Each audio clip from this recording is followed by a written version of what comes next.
In conversation with Martin Rowe. Martin Rowe is a science fiction writer who is on a mission to revitalize what he sees as a dormant genre by appealing to a new type of reader and hardcore sci-fi buff alike, combining new and original storylines and ideas with a fast-paced narrative.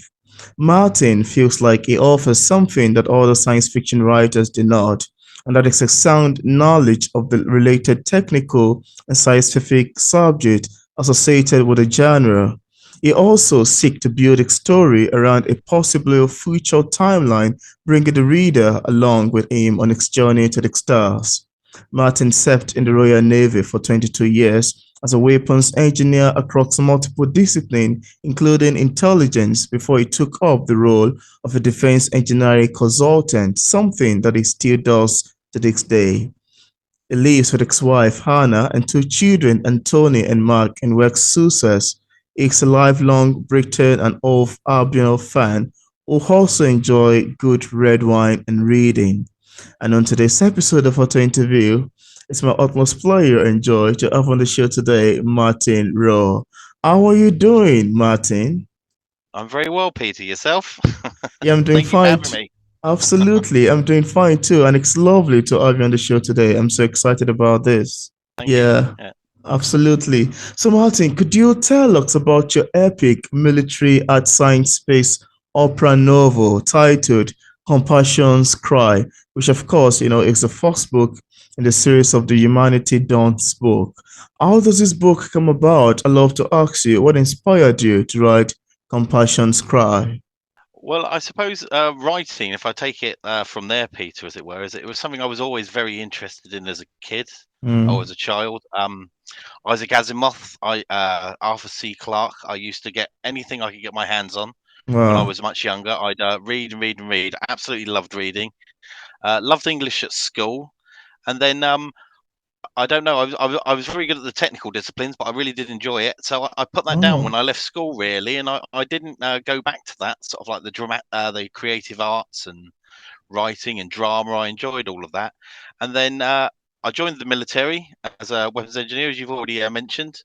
And I got a chance when I was in Cyprus between 2015 and 18. mm, I was became the I/C or the chairman of the local theatre club, and I got a mm, chance to write a pantomime. So that sort of like wow. reawoke, sorry, my sort of like enjoyment in writing. And I thought, well, I quite enjoy this. So doing a pantomime, I think, on a military base is a bit different than writing an actual book.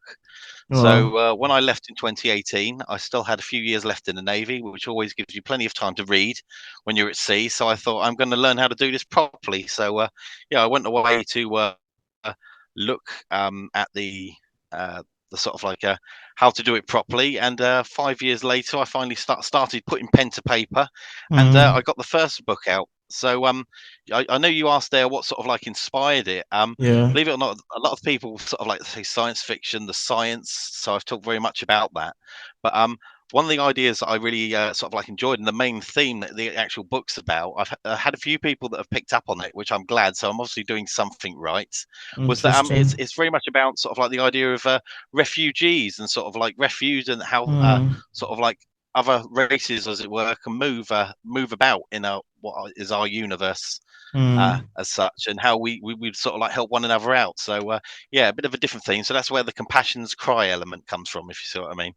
So that's the wow. main sort of like underriding theme for the first book. Wow. I love the sound of this really, and I love having, a snippet into the background of Compassion's Cry. It sounds quite amazing and quite pulling to me. So thank you for sharing. No problem. Thank you for having Yeah, me. absolutely. And then you have the follow-up title in the name of Symmetry of Sentience, and I'm not sure if I'm pronouncing it correctly. For readers That's who spot on, haven't, Peter. yeah, great. For readers Yeah. who haven't read it yet, and without giving much information away, could we have a sneak of what we'd expect picking up a Symmetry of Sentience?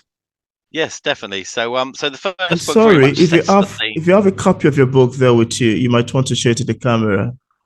I don't have the second one yet. Literally, Oh, Peter, I could have printed something off. My artist is literally to this week. She's a week behind, unfortunately, because I've thrown her Oh, a few spanners in the work.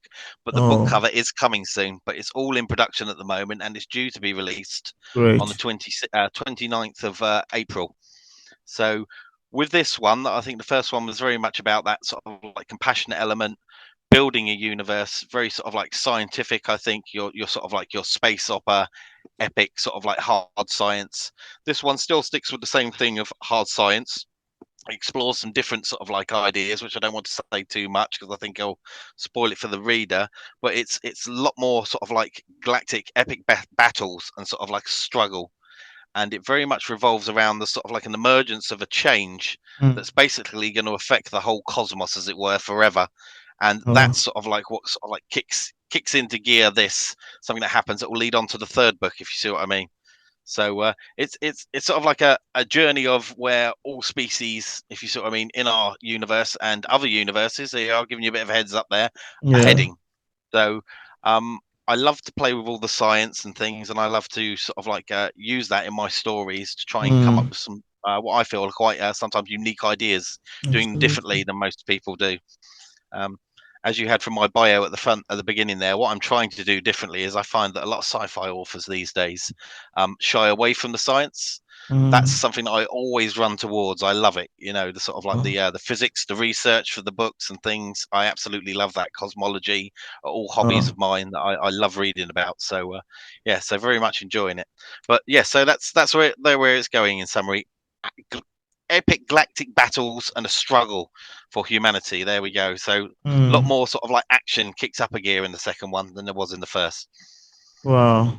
Wow, that's quite amazing, really. And as we're answering that question, another question come to my mind. I wanted to ask you, how did you develop, likeness to the genre of science fiction?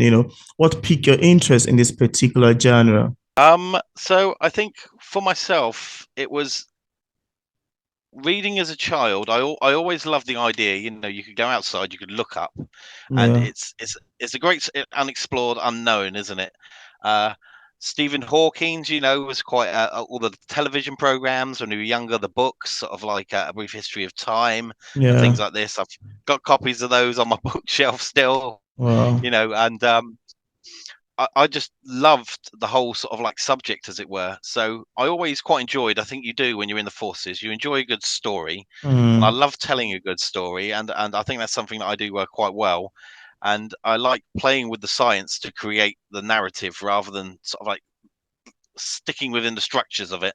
I like to mm, sort of like get away a bit, look at things, go right down to the bone on a lot of the sort of like the science, and say, right, okay, I can make a story out of this. Where I've mm, read quite a bit of science fiction, I generally know most of the conceptions. I mean, you don't always get everything original, but I know most of the time where everybody's heading. And I do notice that a lot of authors do avoid the science bit. mm. And one thing I'd like to say there, well, for all your listeners there, is Yeah. that don't be too frightened about the science.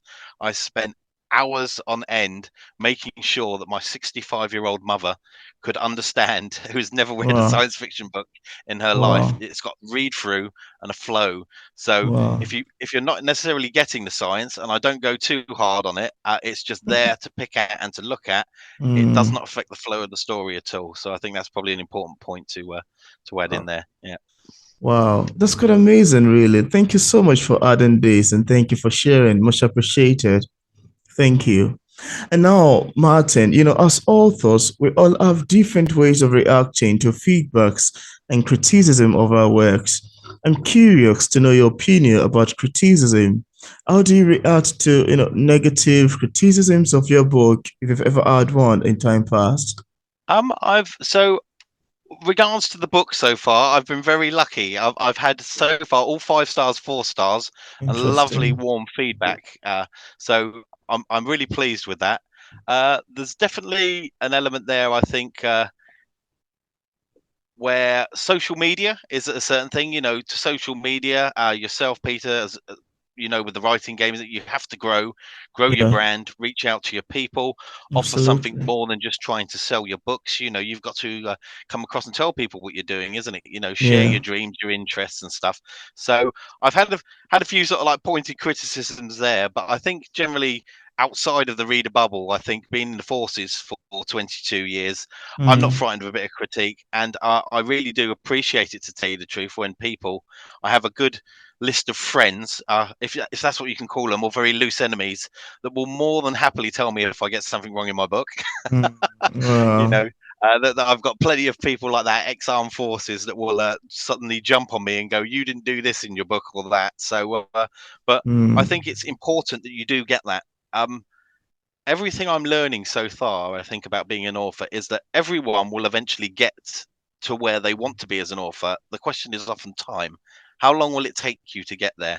And I mm, think if you're an author and you're averse to criticism, you become offended by it, or you take it too personally, I mm, think those are the ones that will grow more slowly, because absolutely. there is nothing more helpful to you as an author if you have got something particularly wrong in your book, or something somewhere, and someone goes, "I didn't like this because this is the reason." I appreciate that, because it helps you grow as an author. Yeah. It is a growing process as an author, and criticism is an excellent way, I think, to expedite the rate at which you grow as an author. Mm, Yeah. wow. Well, I love your take on criticism, really. It sounds quite educative and quite informative to me. So thank you for sharing. Much appreciated. And now, Martin, there's this question that I love asking authors that come on my show. I've always been fascinated about how writers, especially novelists like yourself, craft long sentences and bring words together in a way that it eventually make a great novel. These always leave me thinking about how exactly they got their ideas and inspiration. And as far as writing is concerned, I would love to ask you too, how do you get your ideas and inspiration? Where do they come from? So for this particular book, or in general, In Peter? general, in In general. general. So, there's lots of things authors do differently. I read certain authors and I go, "I wish I could do that," and things. I think the writing is something I'm learning. The Mm, ideas is something that came to me very, very naturally. I'm sat on mm, probably about 25 to 30 other ideas at the moment. The thing that's slowing me down is I can't write fast enough for the ideas. So ideas have never been a problem, whereas I know with some authors it is. You know, so yeah.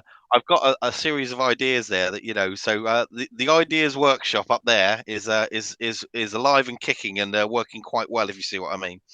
So I think one of the things I look at myself and I ask about where do the ideas come from and things, is that, is it something I could have done when I was a younger man? And if I was 20, say 25 years, I don't think I could have done. If I wasn't Wow. 44 as I am now, I wouldn't have been able to write the book that I did, because I didn't have the life experience that I've got. I Mm, think my career in the Royal Navy for 22 years, where I went around, I saw all of the world. Basically, the only place I didn't get to was Australia. Really, I think I touched on wow. that yourself. I've been very much around all around the neck of your woods where you are there. I've been to Lagos and Yeah. Namibia and Ghana and a few other Wow. places and areas around that area. So the travel, I think, broadens your mind, and a lot of writers say Absolutely. this. Traveling, seeing the world, people. I think very much. People give you ideas. Meeting normal people in the street. You don't have to sort of like be on some wonderful sort of like beach in Ipanema, sort of like in Brazil or something, to Mm, have a particular good idea.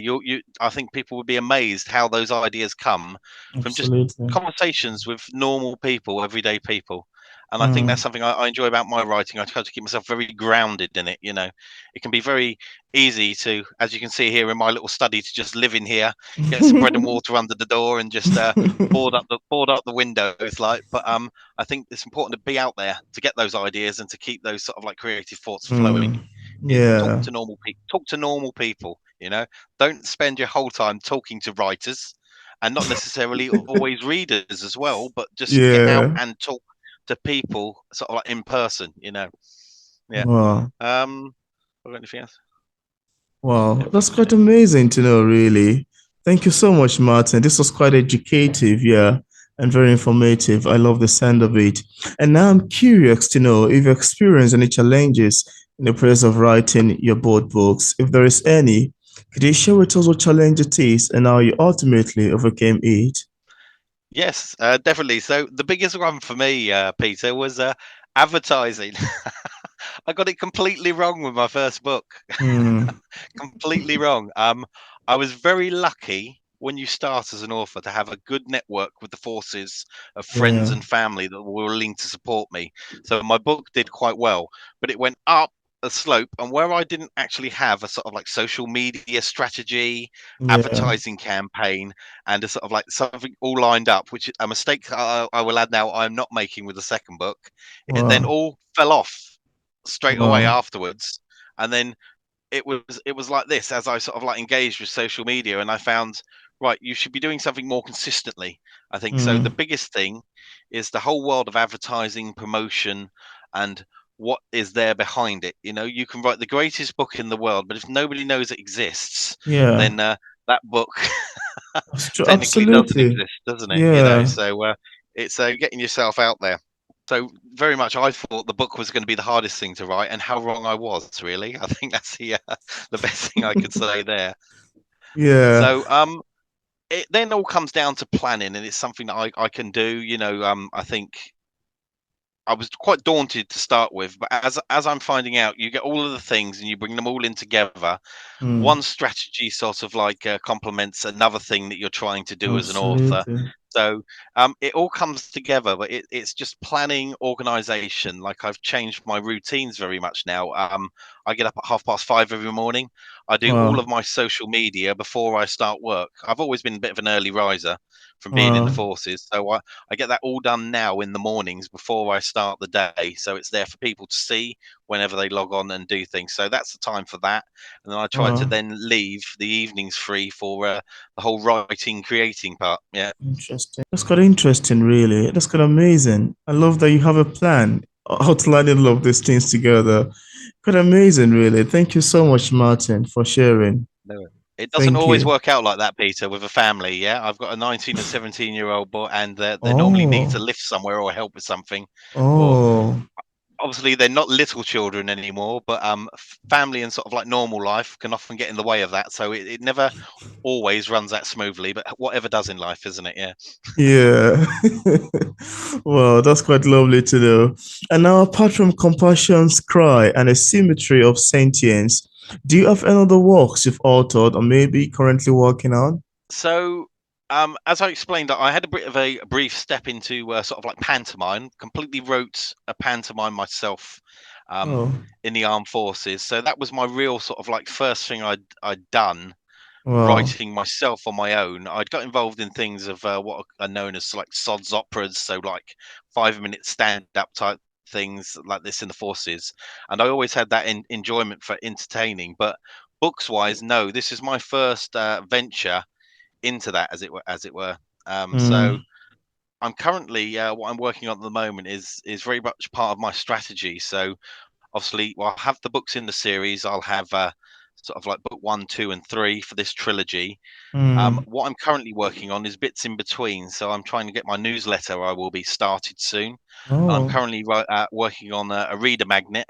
This goes by many names. Cookies, they're called, or reader freebies. I think the free stuff is probably what most of your listeners want to hear. So wow. the free stuff that will go with it, if you sign up to the newsletter, you can attract people by offering them a thing. Like, I'm going to be doing a whole timeline of the universe I've created Mm, for that, yeah. and I'm going to be writing a short story that goes in between book one and two, and in between book two and three. I've got a few ideas at the moment, but I haven't come to them. I'm doing the timeline because I'm trying to get the newsletter sorted Wow. first. Um, I think I'm probably going to do for my next one sort of, an interesting angle. I'm going to stay in that humanity's dawn universe, I think, for what's going to Mm, come next. And I think I'm going to do another trilogy after I finish this one, which wow. is very much around what are the bad guys in this? I don't want to say too much if people haven't read the books yet, but Yeah, what is obviously one person's bad guy is often a somebody else's hero, isn't it? You know how this world absolutely. works, and the things I've particularly seen with conflict and things in the world in my Yeah, for the yeah, armed forces. So history is often written by the victor, isn't it? And yeah. and very much with that, there's always two sides to a story. So a very sort of like interesting ideas developed with myself about where I'll probably go with the sort of like staying in that universe, but with another trilogy that will step back a bit in time, Wow. which deals with like the build up to where the Humanities Dawn universe starts off, if you see what I mean. Mm. So all of this is detailed. I've got my website there, Peter, Wow. www.martinroweauthor.com, and on there there's a projects area, and that gives a bit more in-depth Wow. discussion for your readers about where I'm looking at going and when about roughly timelines. Wow. Wow, this is quite amazing to know, really. It's really amazing to know. And I love your background to this. It sounds quite, compelling to me. So thank you so much for sharing. This was quite great, honestly. Yeah. And now, is there anything that you would love to share with the viewers about your book that we did not mention in this interview and you'd love the viewers to know? Before you answer that, I'd love you to show a copy of Compassion's Cry to the camera if you have one there with you. Of course, there we go. So Beautiful already cover. good. Is that a good angle? Sorry, I'm not very good Yeah, with the it camera is. on my. It Yeah, is, and all good. it shows the sci-fi nature from the cover. It talks it all. Yeah, so a very clever artist, Julia Alliper, that I've brought Wow. on board. She loves sci-fi, but she's never done a sci-fi cover before. So Oh, we went against some of the conventions deliberately. Now they normally warn you against this, but we thought let's introduce some white, isn't it? You know, some different type of writing and stuff. You would often see your sci-fi novels; they're very black, aren't they? yeah, Planetary backgrounds type thing. We thought yeah. we'd change it up, the shaping a bit. You can see on the back there and the Beautiful. spine. It's all a bit different, isn't it? Yeah. Yeah, it is. It is So really. we thought let's try something different while we're here, you know. So, but that's what I'm trying to do a lot with the science there, Yeah. Peter, as well. Is sort of like just break a few of the molds, the norms, the sort of like the lazy circles that I think a lot of authors get them in, and sort of like bringing back a bit. I think of that sort of like Jules Verne and sort of like a era, you know, going back H.G. Wells, isn't it? Where sort of like the science Yeah. was quite an important part of the narrative and the storyline. You know, it Absolutely. was driven from that rather than someone who's an interesting character running around shooting people, and then the science is a bit of an unfortunate byproduct. But you know, it's called Yeah. science fiction. Science is 50% of the genre, isn't it? So, I, you Absolutely. know, that is, as I've said before, my mission is that I wish so many writers didn't forget that sometimes. Yeah. Mm. Wow. That's quite amazing to know, Martin. Thank you. That's quite amazing to know. And now, as a published author, what sort of advice do you have for other writers who are still struggling with publishing a book? What would you advise people in this category? I've spoken to so many writers, I think, that have said, I would love to write a book. So, and there are so many that will never take it from that. So that I would say that probably accounts for everybody. I think Yeah, everybody's got a book in them, and I think everybody would like to write a book, but it's yeah. something that people don't often do. I think from there's a lot of people that write, Peter, and they put the books under their pillows, under their And beds, sleep on on their top. bookshelves, and they never actually share what it is with people. That could be a confidence Yeah, thing, stuff. So generally, the only advice can be is to go for it. You know, go for keep it. writing and get it done, and you know, just don't stop writing. I think the more you write, the more you learn. I've Yeah, definitely noticed it between the first book to the second book. I'm getting better at a writer as a yeah, writer. You know, I don't have to go back, and you only learn that by doing something. yeah, That's a very sort of like broad advice that all writers do: is don't say it, get it done, do the writing, put it in. You know, go for it. I was looking to start with. I think when I started, I was going to go. I was saying to myself, right, this is a hobby.